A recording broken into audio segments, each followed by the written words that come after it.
Our next guest is known for her roles on the big screen, small screen, and on Broadway, and her passion for the environment and animal rights is also widely known, and it's the focus of her new cookbook, The Kind Diet, a simple guide to feeling great, losing weight, and saving the planet. Please welcome actress and author Alicia Silverstone. Welcome to the show. Good to see you. Thanks for being here. Bay Area native. Bay Area native. Yeah. I know you grew up on the peninsula, right? Yes, I did. I went to Crocker School and San Mateo High School. That's so neat. Yeah. So what is it like to be back home? It's neat. I went to Crocker the other day just to say hi to Mr. Oshita. Your whole teacher? Yeah, he's still there. Great. And it was fun. Yeah. It was nice. See old friends. Yeah, that is neat. Well, you've been very busy. The cookbook just came out. Yes. Who's it aimed for? Well, I'm so excited about this. I can't even tell you. And it's part cookbook, but about 100 pages of information about why you might want to Right. eat this way. And basically, I'm writing this book for anyone who wants to look their best, feel their best, be free of being on crazy diets and calorie counting and stressful living, and anybody who wants to not have to be addicted to coffee or addicted, the lifestyle where you're constantly needing things to support you. Right. And I'm really excited because I think it'll change people's lives. I bet. How long have you been a vegan for? I've been doing this for 11 years. 11 years. Yeah. So what was that moment 11 years ago? You're like, I got to do this. This is what I want to do. There were a few moments. In the book, I talk about flirts, and what that means is that if anyone's like, I don't want to be a vegan, I don't even want to be vegetarian, but I really want to look great, and I really want to feel great, how do I do that? You can read this and become a flirt, and that means you're not making any commitment, you're just gently trying on this idea, adding good foods in, slowly giving up the nastier foods. Right. So I was sort of a flirt from age 8 to 12, 8 to like 21, because my brother was making the sounds of the lamb that I was eating on the plane. Oh, that's terrible. So that, I committed to being vegetarian for like a day or so, whatever. I tried to do it and then I forgot because I was 8. And I would do that a lot between 8 and 21. And then I became a vegan at 21. And then somewhere along the way, I figured out how to become a superhero. And that's another phase of the book. So you might be ready to be a superhero. Well, I'm a flirt already. Because there are a couple, no. I don't mean it that way. Yeah. I've been flirting with raw vegan restaurants here in the Bay Area. One that's a favorite of mine is Cafe Gratitude. There's one here in the city and one in Berkeley. And the food is great. So good. We were just saying, because I went there this morning and I had the key lime pie. It's so amazing. Does it taste like the real thing? Oh, it tastes better than the real thing. It's better, right? Wow. And then the macro bowl is so amazing. Now, see, I'm glad you mentioned the macro bowl because my body craves, or at least I think my body craves protein. And I'd always thought that you can't get enough protein in a raw vegan diet. But that bowl has quinoa and all and black beans and all kinds of good stuff in there. Yeah, and the protein myth, I really go into detail in this book about how much protein. There's a really amazing bodybuilder in this book. There's quite a few of them who, looks insanely, he's ripped from head to toe. He's won competitions, and he's totally vegan, and he's always been doing it to have the best body he could. So Bruce Lee was veggie. He seemed to get enough protein. Yeah. There you go. Do you feel satisfied when you eat? You're never like, I wish I had this. Well, before I went on this journey, I was on a steak and donut diet. Just so, and that's what I ate. And I loved steak and beef and pork chops and bacon and all those horrible things. I really loved them. And so what happened is I don't love. Like when I gave them up, I thought I wasn't necessarily going to have any good food anymore. But what I got was better food. Just like you said, the key lime pie was better. It's like there's all these flavors and tastes out there that we are so not experiencing because we're so limited in our thinking. So when I gave up all these other foods, I discovered all these other ones. So I don't feel at all like I'm deprived. This is a non-deprivation diet. And don't you feel like your taste buds awakened and became more sensitive to flavors after you gave up the bad stuff? Yes, your tongue becomes more sophisticated. And you can taste things more because you're not coated with all these horrible things on them. I want a sophisticated tongue. It's exciting. It's really exciting. We're not so weird after all, are we? I'm just kidding. So, the side effects of eating right. Yeah. Your skin looks fantastic. Thank your you. body is so slender. Is that from dieting, exercising, or just like it's eating all this lifestyle? I don't have to exercise. If you like exercise, you can be like Bruce Lee and keep doing it. If you don't like exercise, you don't have to do any. just go on a walk every once in a while, get some fresh air. But doing this diet, I don't ever have to worry about it. My body just stays really lean because of the way I'm eating. Can I still have big portions, though? Yes, I'm very hungry. I love to eat. Okay. I mean, I eat key lime breakfast for breakfast, for God's sakes. After my macro bowl, you get to eat a lot of food, and you find that you'll be nourished. Yeah. Because the thing is that on the American diet, we're not nourishing ourselves, so our bodies are actually we're starving ourselves to obesity because we're not filling ourselves with the things we need. So when you eat like this, you actually get filled up quite quickly on nutrients. So you find that you're not as piggy, you're not as like, I gotta eat more. And you discover that you literally are what you eat. I know it's a cliche, but you are what you eat. Who wants to be a garlic fry when you could be a macro bowl, Yeah, exactly. A sexy key lime pie. Exactly. Okay, well, don't go anywhere, because when we come back, Alicia is going to show us her must-have pantry items, as well as some recipes from her book. Yay. We are back with actress and author Alicia Silverstone. She has a new book out, and it's called The Kind Diet, a simple guide to feeling great, losing weight, and saving the planet. And now I'm so excited to find out what you have in your pantry. Well, these are some absolute must-haves. Earth Balanced butter right here is the best butter ever. It tastes so delicious, and it's so much better for you than regular butter. And they're a righteous company doing really good things in the world.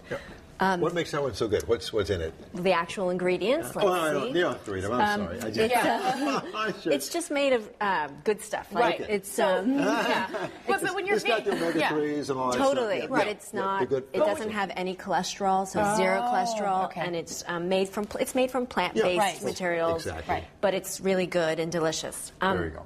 You won't notice a difference in taste at all. This Vegenaise rocks my world. It's instead of mayonnaise. And it's people who don't like mayonnaise love this, but people who love mayonnaise love this even more. So it's really delicious. There's, again, no cholesterol, and it's really, really yummy stuff. Brown rice syrup, is that what that is? Yes. Brown rice syrup is my replacement for sugar, so it's much more balancing to the body, and because it's made from rice, and it's not processed as much, so it's really clean and nice. These cookies, Uncle Eddie's, I don't know if you know about Uncle Eddie's. No. They're amazing, and these sausages will trick anyone. I mean, kind of. They're like vegan sausages? They're vegan sausages made by Field Roast, and they're so yummy. I like the hickory smoked flavor, and where do you find this stuff? All at any health food store, and you could ask Whole Foods, Trader Joe's, and you can ask them if they're not carrying something in particular. You could say, I heard about these, I want those, and they'll start carrying them. Oh my gosh, that's interesting. And then this is my bacon alternative. It's tempeh bacon, which tempeh is so good for you. It's fermented, it's made from fermented soybeans, but it's so high in protein and so strengthening to your body, and it doesn't have any cholesterol again, and it's really, really, really good for you. And these taste great. Okay, that's yummy. So now these are some recipes from your cookbook. Yes. And this looks like a Caesar salad to me. Yes, that's a Caesar salad. But you've replaced, the dressing is obviously vegan, so there's no mayo. It's like the vegan mayo. Well, what's on top? Seaweed? Go for it, that should be like an anchovy if you Seaweed want to. Instead of anchovy. But why don't you have a little bit of salad and see how it feels? Let's try it. But if she's trying to turn me into a health nut. I need to. No, just a healthier nut than you are. Do you like it?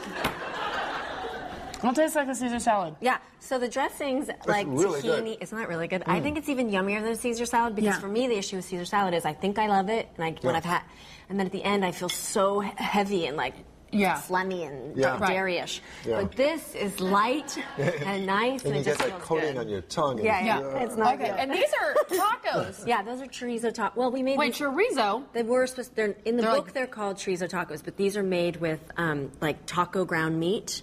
But it's not meat. Right. Can we try so these get in too? there. Wait, but sour cream is you made can't with, have sour cream. I but mean, it's vegan sour cream. Oh my goodness. Well, here we go. Oh my gosh. The taste test right now. Okay, I know.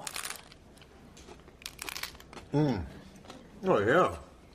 No. Get a good big bite. Wait, what is this cheese? That's soy cheese too. I meant there might be rice cheese. Soy rice cheese. I didn't know they made that stuff. This cheese, right here, is vegan. That cheese is made by Follow Your Heart, the same company that makes the Wow, veganate. it tastes like a regular It's taco. delicious. What is going on? Oh my gosh, I can't even tell the difference, Alicia. Well, that's the idea. Okay, and then, oh my gosh, for dessert. Okay, these are my favorite. What are these These are babies? chocolate peanut butter cups. Now, sometimes they get a little soft, so you have to kind of grab it and shove your mouth all inside of there. But oh, they are soft. They're almost like peanut butter cups. That's what they are, and they're. Oh my gosh! I used to love Reese's Pieces, and I was really sad that I couldn't have them. But these are better. Here's the thing to do. I'm not even going to try to bite it. I'm going to use a fork. She's eating taco. This is really good. What? I can't taste the difference. It tastes good. Oh my gosh! So how did you come up with all these recipes? It's really awesome. This all is, different this ways. Is your lifestyle for the last decade. My husband invented that one. This one I got from a friend. The peanut butter one, I think I converted a naughty one into a healthy one. Well, now, what do parents want to incorporate this in their life with their kids? I mean, I say make these tacos, don't tell them what's in it. Yeah, and they won't even know. They won't even know. They don't care. They're just going to be like, this is yummy. Yeah. Why do I care? If you start telling them, they start to make faces and think things are weird. But if you just start giving them great stuff that's healthier for them that they don't have to know about. That's what I do to Janelle. We start bringing in good stuff for her and not telling her what's in it. It's great. You know what makes it easier? Because I do go out a lot, but they have places like Cafe Gratitude and other places that are just becoming more, vegan friendly and more popular. It's almost like a trend now because people know it's the better version, healthier version. Yeah. To go. You feel so much better, and it changes your whole life. I mean, my heart softened. I feel lighter in the world, and I'm just happier. Yeah. Book signing. You look fantastic. Book signing tonight. 6 o'clock, book passage at the San Francisco Ferry Building just down the street. Alicia Silverstone will be there. The book, again, The Kind Diet, in bookstores now. Thank you so much. Thank you. Thank you so much. Thank you. See you guys tomorrow. Thank you. Our next guest is known for her roles on the big screen, small screen, and on Broadway, and her passion for the environment and animal rights is also widely known, and it's the focus of her new cookbook, The Kind Diet, a simple guide to feeling great, losing weight, and saving the planet. Please welcome actress and author Alicia Silverstone. Welcome to the show. Good to see you. Thanks for being here. Bay Area crowd goes native. crazy. Bay Area native. I know you grew up. Excited about this. I can't even tell you. And it's part cookbook, but about 100 pages of information about why you might want to eat this way. And basically, I'm writing this book for anyone who wants to look their best, feel their best, be free of being on crazy diets and calorie counting and stressful living, and anybody who wants to not have to be addicted. On the peninsula, right? Yes, I did. I went to Crocker School and San Mateo High School. That's so neat. Yeah. So what is it like to be back home? It's neat. I went to Crocker the other day just to say hi to Mr. Oshida. Your whole teacher? Yeah, he's still there. And it was fun. Yeah. Nice. See old friends. Yeah, that is neat. Well, you've been very busy. The cookbook just came out. Yes. Who's it aimed for? Well, but I really want to look great, and I really want to feel great. How do I do that? You can read this and become a flirt, and that means you're not making any commitment. You're just gently trying on this idea, adding good foods in, slowly giving up the nastier foods. Right. So I was sort of a flirt from age 8 to 12, 8 to 21, because my brother was making the sounds of the lamb that I was eating. Coffee or addicted, the lifestyle where you're constantly needing things to support you. Right. And I'm really excited because I think it'll change people's lives. I bet. How long have you been a vegan for? I've been doing this for 11 years. 11 years. Yeah. So what was that moment 11 years ago? You're like, I got to do this. This is what I want to do. There were a few moments. In the book, I talk about flirts, and what that means is that if anyone's like, I don't want to be a vegan, I don't even want to be vegetarian,